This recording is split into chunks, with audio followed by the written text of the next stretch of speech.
Olá, meu nome é Maicon e dando continuidade ao assunto, vou falar sobre o ofendido, que está no artigo 201 e seus parágrafos do Código Processual Penal. Primeiro temos que entender o que é o ofendido. O ofendido é a parte passiva do crime, é quem sofreu, quem teve seu direito tutelado prejudicado, teve seu direito violado pelo acusado. É importante o ofendido dar os devidos esclarecimentos dos fatos da relevância para garantir a ampla defesa e contraditória ao acusado. É importante também para dar continuidade no processo penal dessa acusação. No artigo 201, o seu caput fala: sempre que possível, o ofendido será qualificado e perguntado sobre as circunstâncias da infração, quem seja o presumo a ser o seu autor, as provas que possa indicar, tornando-se por termo suas declarações. É importante falar nesse artigo que salientar o sempre que possível, pois nem sempre o ofendido está apto a falar sobre o que, quando e onde, sobre quem, lá no juízo. Às vezes ele não está apto a falar mesmo e vai ser salvo nesses sentidos assim. Essas declarações vão ser dadas em termos e depois serão documentadas juntos com outros assuntos pertinentes ao processo. No parágrafo 1º desse artigo, versa: se intimado para fim deixar de comparecer sem motivo justo, o ofendido poderá ser conduzido à presença da autoridade judiciária. Esse parágrafo diz que o ofendido não pode excusar-se de estar presente quando intimado sem justa causa. Ele tem que ter uma justa causa para não comparecer à situação, podendo o juiz, se entender necessário, por autorização dele, mandar a autoridade policial conduzir esse ofendido ao juízo. É um instrumento importante. Nas palavras do desembargador Cândido Ribeiro, é um instrumento de restrição temporária de liberdade conferido à autoridade judiciária para fazer comparecer aquele que injustificadamente desatendeu à intimação e cuja presença seja essencial para o curso da persecução penal, seja na fase do inquérito policial, seja na fase da ação penal. Em continuidade, no parágrafo 2º, diz: o ofendido será comunicado dos atos processuais relativos ao ingresso e à saída do acusado da prisão, a designação da data de audiência, a sentença e respectivos acórdãos que mantenham ou modifiquem a sentença. Dá para ler esse parágrafo em conjunto com o terceiro, que é: as comunicações ao ofendido deverão ser feitas no endereço por ele indicado, admitindo-se por opção do ofendido o uso do meio eletrônico. É importante, é uma situação importante para garantir ao ofendido uma segurança melhor. Quer dizer, salvar ele de retaliações, por exemplo, quando o acusado for solto, sei lá, ou quando ele for preso, para garantir também que ele fique, não sei, aliviado, por exemplo.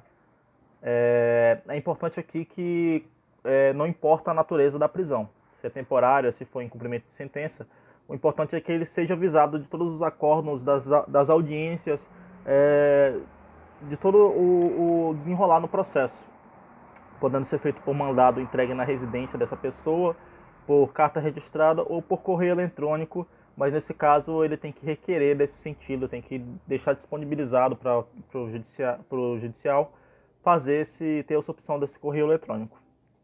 Em continuidade, no parágrafo 4º diz: antes do início da audiência e durante a sua realização, será reservado espaço separado para o ofendido. Esse também é bem importante para preservar o ofendido. É importante entender que não é automático essa situação, tá? Quando o juiz for colher o depoimento lá, quer dizer, do ofendido, for colher as falas do ofendido, o ofendido tem que falar por meio ele mesmo ou pelo representante, falar: não estou me sentindo à vontade com o acusado aqui dentro da sala de audiência e eu não quero falar na presença dele. Aí o juiz: poxa, totalmente justificável, né? Vou tirar o acusado daqui e vou deixar o ofendido falar na dele. E por último, o parágrafo 6º é autoexplicativo. O juiz tomará as providências necessárias à preservação da intimidade, à vida privada, à honra e à imagem do ofendido, podendo inclusive determinar o segredo de justiça em relação aos dados, depoimentos e outras informações constantes nos autos a seu respeito, para evitar a exposição aos meios de comunicação. Isso daqui é para garantir a honra e a imagem da vítima, com certeza não é muito legal ficar sendo exposto, principalmente na mídia, e podendo ser feito também segredo de justiça sobre esse processo. É isso. Obrigado. Meu nome é Jefferson e eu vou começar falando sobre o conceito de testemunha. Vou dar início a esse tema usando as palavras de Rangel, que diz que testemunha é um indivíduo chamado a depor, demonstrando sua experiência pessoal sobre a existência, a natureza e as características de um fato. Então, quem são testemunhas? O que é uma testemunha, né? A testemunha ela é uma pessoa que ela é indicada ou convocada para depor em juízo em uma investigação ou em um processo. Essa pessoa ela vai atestar a veracidade de um ato ou então ela vai prestar esclarecimentos de algum acontecimento. Ela vai dizer se aquilo aconteceu ou se aquilo não aconteceu. Ela vai concordar ou discordar dos acontecimentos.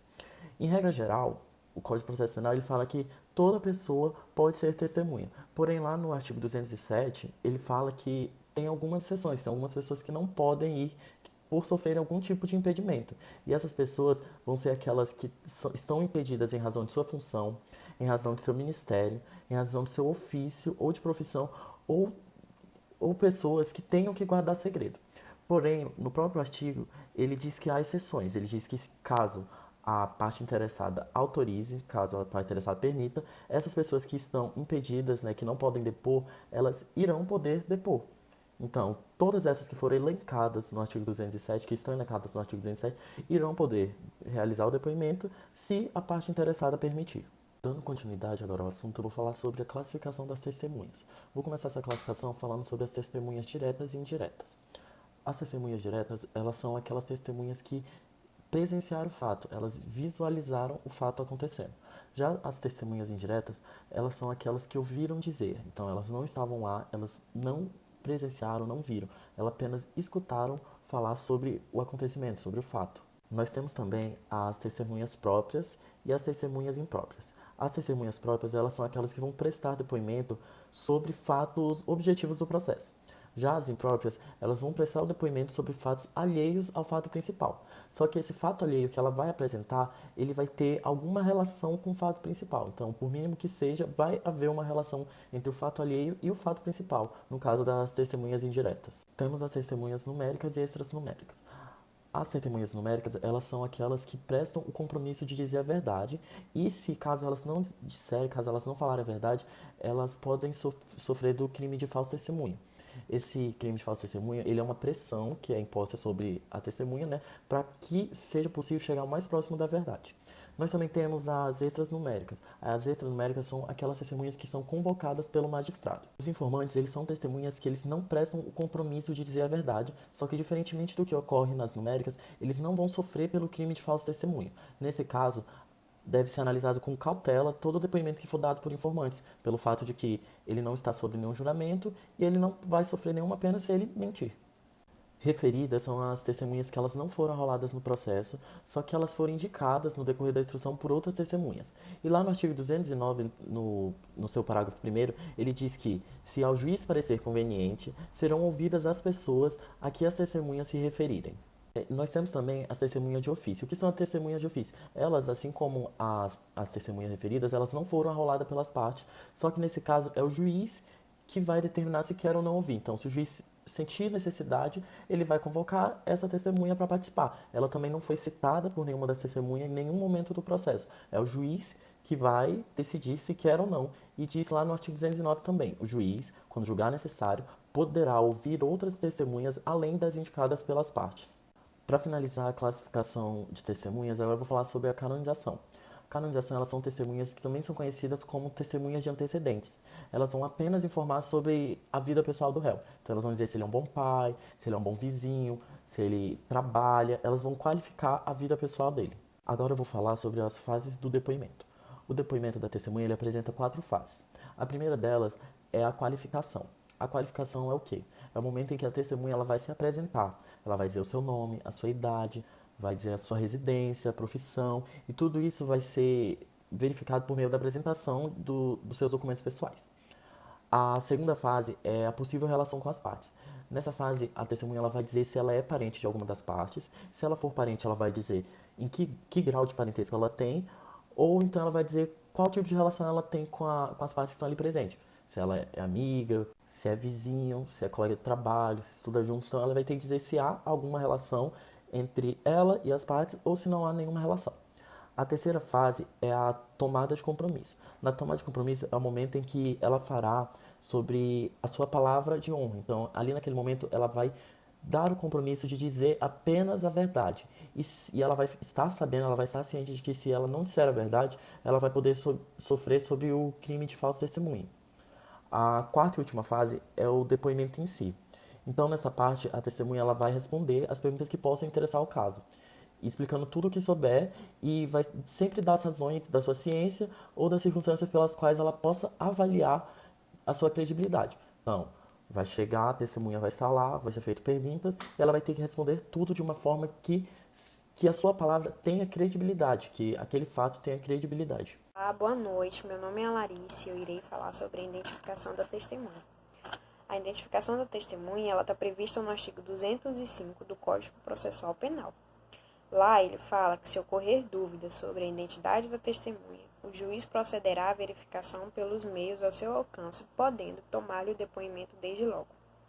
Um exemplo para facilitar a compreensão desse artigo uma pessoa ela foi convidada para ser testemunha em algum processo e no dia da audiência essa pessoa simplesmente esquece seus documentos de identificação.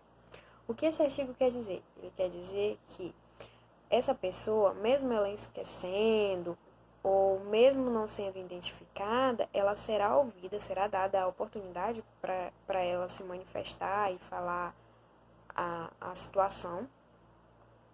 E em algum momento, se for levantada a suspeita ou uma hipótese da veracidade da identidade dessa pessoa, desde logo o juiz ele poderá utilizar qualquer meio que estiver ao seu alcance para a verificação dessa identidade, seja na própria audiência ou em alguma audiência posterior a ela. Um exemplo da busca dessa veracidade será solicitação de documentos ou até mesmo uma busca em órgãos de identificação. Dando continuidade ao assunto, eu vou falar sobre as formas de depoimento. As formas de depoimento, elas estão previstas no artigo 204. O artigo 204, ele fala que o depoimento será prestado oralmente, não sendo permitido a testemunha trazê-lo por escrito.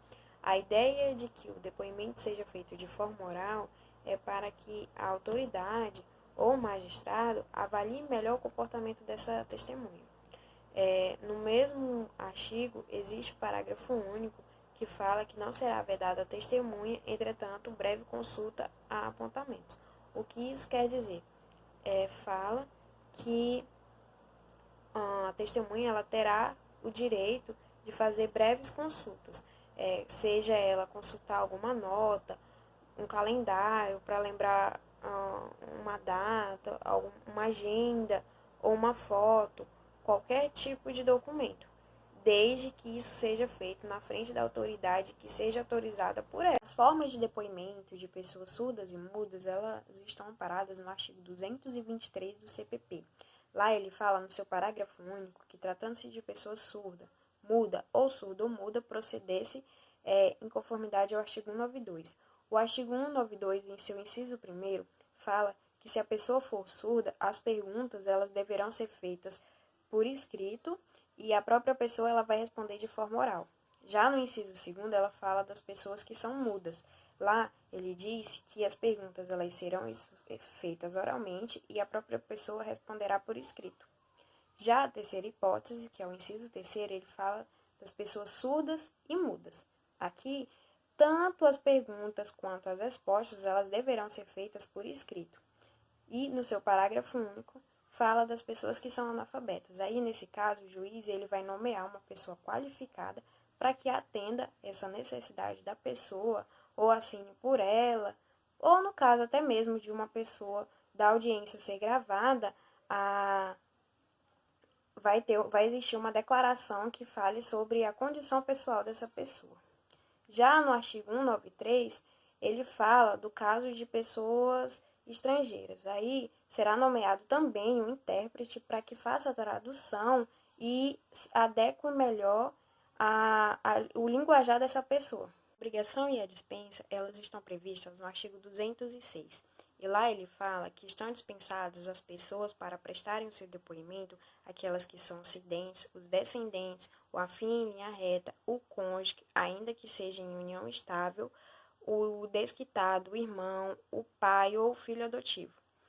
Entende-se como dispensa, isso significa dizer que se a pessoa quiser, ela não vai ser preciso depor, salvo se tiver outro meio de prova a produzir a qual ela saiba. Já na obrigação, ela refere-se somente à comarca onde está domiciliada a testemunha. Isso quer dizer que a pessoa ela não será preciso viajar para prestar o seu depoimento. E se houver um caso parecido como esse, ela será ouvida por meio de carta precatória. E por razões de parentesco estão dispensadas a depor. Mas se elas são com uma única fonte de prova, elas são obrigadas a depor, mas não prestam compromisso. Elas vão funcionar como uma espécie de informante. A obrigação de depor. A obrigação de depor ela está prevista no artigo 207. E lá ele fala que são proibidas de depor as pessoas que, em razão de sua função, do ministério, de ofício ou profissão, devam guardar segredos, salvo se desobrigadas pela parte interessada ou quiserem dar o seu depoimento, seu testemunho. A gente vai abordar cada um desses tópicos. Em razão de sua função, ele quer dizer o quê? Que na proibição a pessoa ela não presta o depoimento por conta de uma imposição legal, ou seja, a proibição ela se refere a um sigilo profissional inerente a cada um. Um exemplo, um advogado ele não poderá prestar um depoimento sobre um segredo dito pelo seu cliente. Já no ministério, ele se refere ao encargo de cunho religioso ou social. Um exemplo seria padres, pastores, dar o seu depoimento a respeito da confissão do seu fiel. Já no ofício, o ofício ele se refere à atividade que é mecânica ou manual, desempenhada com habilidade. Um exemplo seria uma secretária, uma digitalizadora. A ideia é que seja um profissional que tenha acesso a documentos e informações confidenciais, como de escritórios, consultórios, os quais trabalham os profissionais autônomos, como por exemplo. Já por último, vem a profissão. A profissão, ela se refere à atividade exercida de maneira especializada e que depende da habilitação para o exercício. Um exemplo seria o médico, o advogado e entre outros. Meu nome é Douglas e eu vou falar um pouquinho sobre o número de testemunhas de acordo com o procedimento ordinário, sumário e sumaríssimo. A Lei 11.719 de 2008 alterou a regulamentação legal do procedimento comum no Código Penal, o Código de Processo Penal brasileiro. Anteriormente, aquilo que determinava o procedimento a ser adotado era a qualidade da pena, ou seja, reclusão ou detenção. Com a reforma, passou-se desse critério qualitativo para um critério quantitativo, ou seja, atualmente o que determina o procedimento a ser adotado não é mais a qualidade da pena prevista para o ilícito, mas sim a quantidade das sanções máximas previstas no tipo penal. Atualmente, a redação do artigo 394 do Código de Processo Penal estabelece que o procedimento comum será ordinário, sumário ou sumaríssimo. Para o procedimento ordinário, será determinado quando tiver por objeto o crime cuja sanção máxima combinada seja igual ou superior a 4 anos de pena privativa de liberdade. Esse para o procedimento comum, procedimento ordinário. Quanto ao procedimento sumário, será utilizado quando tiver por objeto o crime onde a sanção máxima combinada seja inferior a 4 anos de pena, também pena privativa de liberdade. E por último, mas não menos importante que os demais, o procedimento sumaríssimo, que será utilizado para as infrações de menor potencial ofensivo da forma da lei. Neste último caso, serão infrações de menor potencial ofensivo nos termos do artigo 61 da Lei 9.099 de 95, onde todas as contravenções penais e os crimes cuja pena máxima abstratamente previstas sejam igual ou inferior a 2 anos. Isso para se utilizar o procedimento sumaríssimo. O Código de Processo Penal estabelece claramente o número máximo de testemunhas para o procedimento ordinário e sumário. No artigo 401, encontramos o número máximo de testemunhas para o procedimento ordinário, que se dá até 8 testemunhas. Quanto ao procedimento sumário, está previsto no artigo 532 também do Código de Processo Penal, que conseguindo que o procedimento terá o máximo de até 5 testemunhas. Procedimento sumário. Entretanto, o chamado procedimento sumaríssimo, trazido também na Lei 9.099 de 95, sempre foi um procedimento lacunoso quanto ao número máximo de testemunhas. A melhor doutrina havia se assentado no entendimento de que deveria se fazer uma analogia ao regramento existente intra-lege para os juizados especiais civis,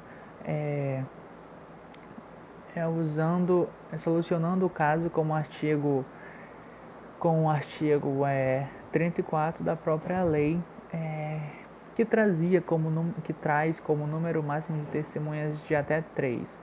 Mas isso atualmente vem sendo muito discutido, não tem um posicionamento pacífico, mas muitos doutrinadores ainda trazem como número máximo de testemunhas para o procedimento sumaríssimo de até 3 testemunhas. Oi, meu nome é Douglas e eu vou falar um pouquinho sobre o número de testemunhas de acordo com o procedimento ordinário, sumário e sumaríssimo. A Lei 11.719 de 2008 alterou a regulamentação legal do procedimento comum no Código Penal, o Código de Processo Penal brasileiro. Anteriormente, aquilo que determinava o procedimento a ser adotado era a qualidade da pena, ou seja, reclusão ou detenção. Com a reforma, passou-se desse critério qualitativo para um critério quantitativo, ou seja, atualmente o que determina o procedimento a ser adotado não é mais a qualidade da pena prevista para o ilícito, mas sim a quantidade das sanções máximas previstas no tipo penal. Atualmente, a redação do artigo 394 do Código de Processo Penal estabelece que o procedimento comum será ordinário, sumário ou sumaríssimo. Para o procedimento ordinário, será determinado quando tiver por objeto o crime cuja sanção máxima combinada seja igual ou superior a 4 anos de pena privativa de liberdade. Esse para o procedimento comum, procedimento ordinário. Quanto ao procedimento sumário, será utilizado quando tiver por objeto o crime onde a sanção máxima combinada seja inferior a 4 anos de pena, também pena privativa de liberdade. E por último, mas não menos importante que os demais, o procedimento sumaríssimo, que será utilizado para as infrações de menor potencial ofensivo da forma da lei. Neste último caso, serão infrações de menor potencial ofensivo nos termos do artigo 61 da Lei 9.000. Boa noite, meu nome é Andrew André Rodrigues dos Santos e eu vou conversar um pouco com vocês hoje sobre a opinião da testemunha disposto no artigo 213 do Código de Processo Penal, a contradita da testemunha disposto no artigo 214 do Código de Processo Penal e a reprodução fiel do depoimento disposto no artigo 215 do Código de Processo Penal. Bom, sobre a opinião da testemunha, ela somente deverá responder aquilo que o juiz perguntar. Então ela não pode dar uma opinião pessoal, ela não pode achar alguma coisa. E o artigo 213 dispõe assim: o juiz não permitirá que a testemunha manifeste suas apreciações pessoais, salvo quando inseparáveis da narrativa do fato. Ou seja, a testemunha ela não pode dar a opinião dela, a não ser que tenha a ver com a narrativa do fato. E se caso ela dê a opinião dela, aliás, dê alguma apreciação pessoal dela na narrativa do fato, o juiz deverá adverti-la.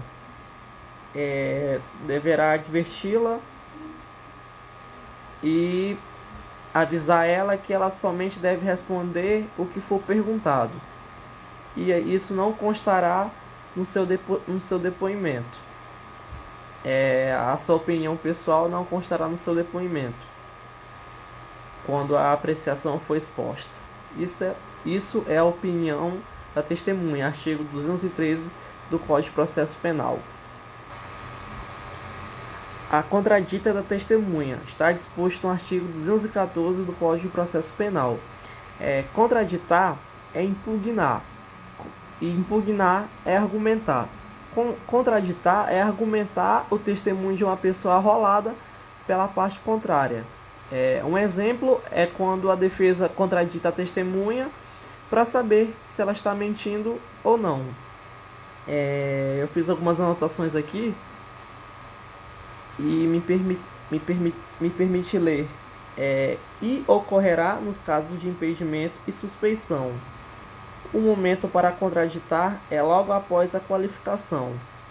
Eu fiz essas anotações baseadas no artigo 214 do Código de Processo Penal, que dispõe que, antes de iniciado o depoimento, as partes poderão contraditar a testemunha ou arguir circunstâncias ou defeitos que a tornem suspeita de parcialidade ou indigna de fé, ou seja, suspeita de mentir.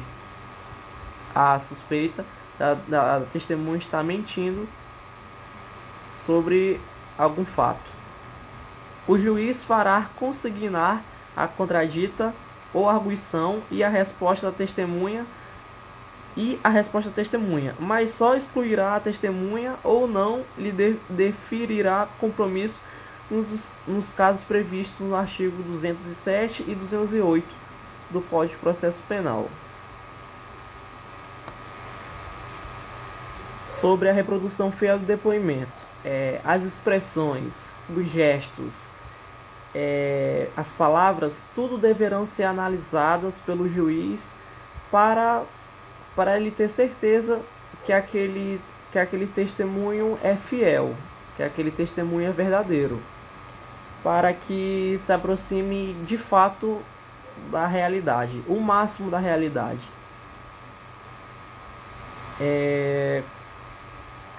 O juiz analisando esses gestos e palavras, ele tirará a conclusão que a testemunha não está mentindo e sim está de acordo com a lei. O artigo 215 do depoimento fiel diz assim: na redação do depoimento, o juiz deverá cingir-se. Cingir é contornar, tanto quanto possível, as expressões usadas pelas testemunhas, reproduzindo fielmente as suas frases, ou seja, para ficar mais próxima da realidade, o máximo da realidade. Olá, meu nome é Karina Elisa e eu vou começar falando sobre a testemunha que não sabe assinar. A testemunha que não sabe assinar está previsto no artigo 216 do Código Processual Penal, o qual fala que o depoimento da testemunha irá ser reduzido a termo, assinado por ela, pelo juiz e pelas partes. Não sabendo assinar por motivo de analfabetismo ou mediante algum fator físico que a impossibilite de assinar, o juiz ele irá determinar uma pessoa para assinar o documento no lugar da testemunha. E nesse método é necessário que seja lido o documento para ambos, tanto para a testemunha quanto para a pessoa que irá assinar no lugar dela. É utilizado no depoimento por escrito. Agora eu irei falar sobre a retirada do réu da sala de audiência, que está previsto no artigo 217 do Código Processual Penal, o qual fala que o juiz, verificando que a presença do réu irá causar um temor, uma humilhação ou um grande constrangimento para o ofendido, ele irá pedir o depoimento através de videoconferência. E caso não tenha videoconferência, ele irá pedir a retirada do réu da sala de audiência, para que, este modo, a testemunha ela consiga dar o seu depoimento sem afetar a verdade, sem comprometer a verdade do depoimento, né? Sem sentir medo e tudo mais. Bom, mesmo o réu sendo retirado da sala de audiência, ele ainda terá o direito de exercer a sua autodefesa. Exemplo, no testemunho são recebidas novas informações ou uma nova resposta que a defesa não esperava, não tinha conhecimento. Então, o advogado pode solicitar uma suspensão no depoimento para que ele possa conversar com o réu e depois volte a indagar a testemunha sobre o fato narrado, etc. Bom, agora eu irei falar sobre a testemunha ausente. Comprovado que a testemunha foi indiciada de forma regular, foi regularmente indiciada, e mesmo assim ela não compareça sem motivo justificado, o juiz poderá requisitar a autoridade policial para a sua apresentação, ou então a sua condução mediante oficial de justiça, podendo este solicitar auxílio de força caso necessário. A testemunha, então, ela poderá ser punida, né? Ela irá ser punida se ela não comparecer sem justificativa. Então, ela poderá ser punida pagando multa ou irá responder por crime de desobediência e também poderá ser condenada ao pagamento de custas da diligência da sua intimação. Está previsto no artigo 458 do Código Processual Penal. Agora eu vou falar sobre a testemunha impossibilitada. A testemunha impossibilitada está prevista no artigo 220. Então, o apresentado motivo para o não comparecimento da testemunha, seja ele por enfermidade ou por velhice, a testemunha ela irá ser ouvida onde ela estiver, onde ela se encontrar, né? Então, por exemplo, uma idosa que esteja doente e não consiga dar o seu depoimento, o oficial de justiça irá até a casa dela para ouvir ela. Bom, com isso concluímos o nosso trabalho.